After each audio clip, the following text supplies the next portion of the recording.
Tema a trabajar: los sindicatos y las relaciones entre empleado y empleador.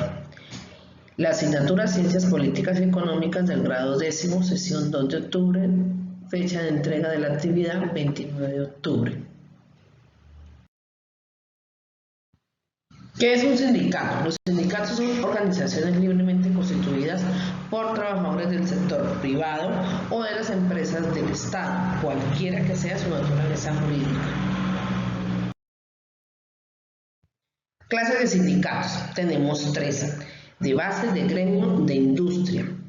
De base están formados por individuos de varias profesiones, oficios o especialidades que prestan sus servicios en una misma empresa, establecimiento o institución. Esto quiere decir, ejemplo, en el Hospital Erasmo Meos trabajan enfermeros, camilleros, doctores, administradores de empresas, administradores de los servicios de la salud. Entonces todos estos traen una empresa grande y por lo tanto hacen un sindicato, ¿sí?, para todos ellos, pero desde una misma empresa como tal.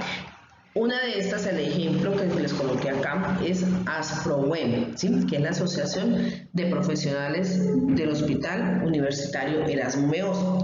Tenemos otro que es de gremio, que están conformados por trabajadores de determinada profesión, como los maestros, enfermeros e ingenieros. Acá ya van determinados de acuerdo a la profesión. ¿Listo? Entonces tenemos un ejemplo de ASINOR, que es el sindicato de los trabajadores, de los maestros de Norte de Santander. Tenemos de industria, están conformados por trabajadores de una determinada industria, como los petroleros, mineros, etc. Entonces dentro de esto ya es de acuerdo a la industria, de acuerdo a una acción como tal. Tenemos acá USO, ¿sí?, que es la Unión Sindical Obrera de la Industria del Petróleo. Entonces, ejemplos de los clases de sindicatos están acá enmarcados. El objetivo de los sindicatos son asumir la representación y legítima defensa de sus asociados, así como promover los intereses económicos, sociales y culturales de los mismos. El derecho a constituir organizaciones sindicales está garantizado dentro de nuestra Constitución Política del Estado colombiano. Entonces, este objetivo es que las personas que trabajan, como les expliqué en la diapositiva anterior, que trabajan en una determinada empresa, en una determinada profesión o en un determinado tipo de industria, puedan asociarse, ¿sí?, a ese sindicato para que sus derechos sean defendidos, como también no pueden asociarse si no quieren. Las principales finalidades de los sindicatos son: primero, representar a los trabajadores en el ejercicio de los derechos emanados de los contratos individuales de trabajo cuando sea requerido por los asociados, o sea, cuando los derechos de los trabajadores estén vulnerados. Segundo, representar a los asociados en las distintas instancias de los procesos de negociación colectiva, o sea, cuando ya se va a venir a hablar de un asunto que se tiene, de un problema que se tiene y se va a entrar a negociar. Cuarto, tercero, velar por el cumplimiento de las normas de trabajo y de seguridad social, o sea, que dentro de toda la normatividad dentro de la empresa esté establecida, y también todos aquellos que tienen que ver con la seguridad social del empleador, que se le pague el salario, que se le pague vacaciones, que se le paguen las primas correspondientes a fechas, a cantidades y a tiempos. Cuarto, realizar todas aquellas actividades contempladas en los estatutos y que no estén prohibidas por la ley, o sea, en el estatuto que se realiza en la empresa.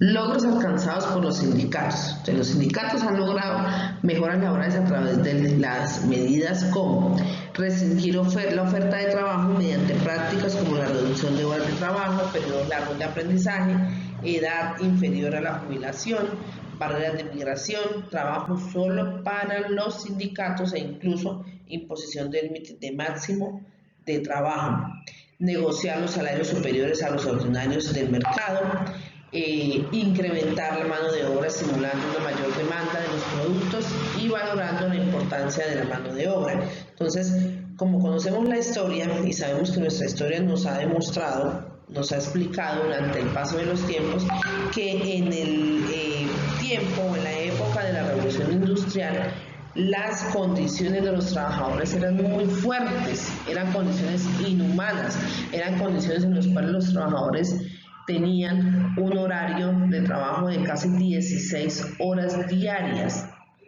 Trabajaban niños, trabajaban ancianos, trabajaban cualquier persona que pudiera realizar una obra, ¿sí? En condiciones de cualquier tipo. Entonces esto, con la llegada de los sindicatos, fue cambiando y fue mejorando, y ahora nuestra hora laboral pues tenemos 8 horas diarias que cumplir, y con las cuales tenemos un descanso los domingos. El que no descansa los domingos pues se le es remunerado, al igual que el día festivo. Poder de los sindicatos. Entonces están la huelga, los mitines, la huelga de celo y la falta de cooperación. Tenemos la huelga, que es el método más eficaz utilizado en la medida que se detiene el proceso de producción de la empresa dependiendo del número de trabajadores afectados. Entonces es cuando salimos a las calles y detenemos, como en el día que se realiza el llamado paro. Entonces vamos a hacer una huelga y vamos a mostrar que hay inconformidad por cierta temática o por cierta situación que se presenta en la empresa. En los mitines, en caso de conflicto, los afiliados a los sindicatos se reúnen en la entrada de la empresa e intentan disuadir a los trabajadores que estén o no estén afiliados al sindicato para incorporarse en su puesto de trabajo, o sea, para que ese día no laboren. Huelga de celo. Se produce cuando el trabajador se atiende estrictamente a hacer lo que le corresponde y no colabora en más actividades, y menos cuando hay falta de trabajadores. Falta de cooperación consiste en la negativa por parte del sindicato a cooperar en el aumento o en la eficacia de la empresa, rechazando, por ejemplo, maquinaria que llegue, trabajadores que lleguen. Esa es la forma como muestran los sindicatos su poder, es la capacidad que tienen para defender las condiciones de los trabajadores y la vida de los afiliados, ya que todo esto depende de cómo se defiendan los derechos dentro del sindicato. Tenemos las relaciones entre el empleado y el empleador. Antiguamente se conocía entre el trabajador y el patrón, ¿sí? Tenemos la negociación colectiva, son los representantes de los trabajadores y empresarios que se reúnen para llegar a un acuerdo de acuerdo a un conflicto que tengan.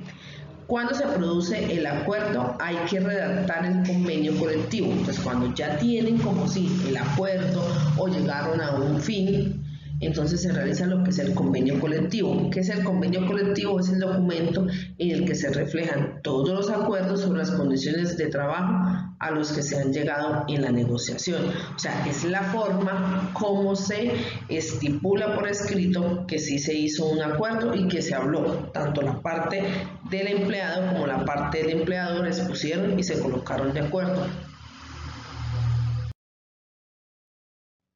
En la transferencia tenemos dos puntos. El primero vamos a leer el texto que está ahí, ¿sí? Y el segundo vamos a contestar las preguntitas de acuerdo al contenido del texto y al contenido de lo que vimos en la clase. Entonces vamos a marcar una X donde corresponda de acuerdo si es un acuerdo colectivo o es la presión de los sindicatos. Entonces, ejemplo. En una empresa privada, empleadores y representantes de los trabajadores firman un acta de aumento salarial y este acuerdo lo hacen por acuerdo colectivo o por presión de sindicatos.